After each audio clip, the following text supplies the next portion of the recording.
নমস্কাৰ বন্ধুসকল, কি খবৰ? আশা কৰিছোঁ সকলোৱে ভালে। এটা গুৰুত্বপূৰ্ণ ভিডিঅ'লৈ আপোনালোক সকলোকে স্বাগতম জনাইছোঁ।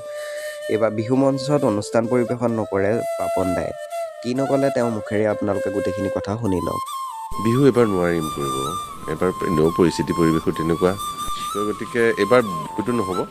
এই বছৰটো আমাৰ দুখটো লাগিবই, গতিকে অকণমান খেলি মেলি এটা হ'ব। এবাৰ তেনেকুৱা নহয়, মনটো অকণমান দুমোজালি এটা চলি থাকিব সকলোৰে, কিন্তু শ্ব' মাষ্ট গ' অন, সকলোৱে নিজৰ কাম কৰি যাব লাগে।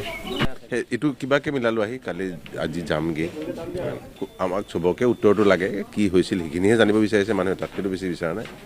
সেইটো আৰু কেনেকৈ কোনে যদি সেইটো ৰাজনৈতিকভাৱে কৰেতো বোৰে বেয়া কথা, কিন্তু যেনেকৈ চাই বস্তুটো হ'ব লাগে। ছিংগাপুৰত ইমান সোনকালে তেওঁলোকে নিজৰ কামখিনি কৰি, আমি আমাৰখিনি কৰিব পাৰিলে ভাল, সেইটোৱে কথা। কিন্তু ৰাজনীতি কৰিব নালাগে এইটো, কিন্তু শ্ব' মাষ্ট গ' অন কৰি থাকিব লাগিব। এইটো কথাও নহয় যে আমি তেওঁৰ যিটো কৰিছিল ভাল পাইছিল, সেইটো আমি প্ৰত্যেকজন শিল্পীয়ে কৰি ভাল পাওঁ। শিল্পীখিনিয়ে কৰি যাব লাগিব কাম।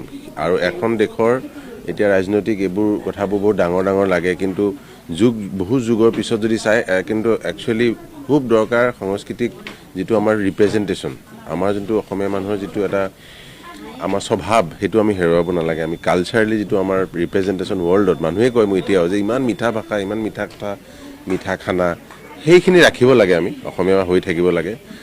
সেইটো কাৰণে শিল্প সকলো ধৰণৰ লিখা মানুহ, গোৱা মানুহ সকলোৱে নিজৰ কাম কৰি যাব লাগিব মোৰ মতে। গতিকে সেইটো ৰ'ব নালাগে। কিন্তু এই বছৰটো আমাৰ দুখটো লাগিবই, গতিকে অকণমান খেলি মেলি এটা হ'ব। এবাৰ তেনেকুৱা নহয়, মনটো অকণমান দুমোজালি এটা চলি থাকিব সকলোৰে, কিন্তু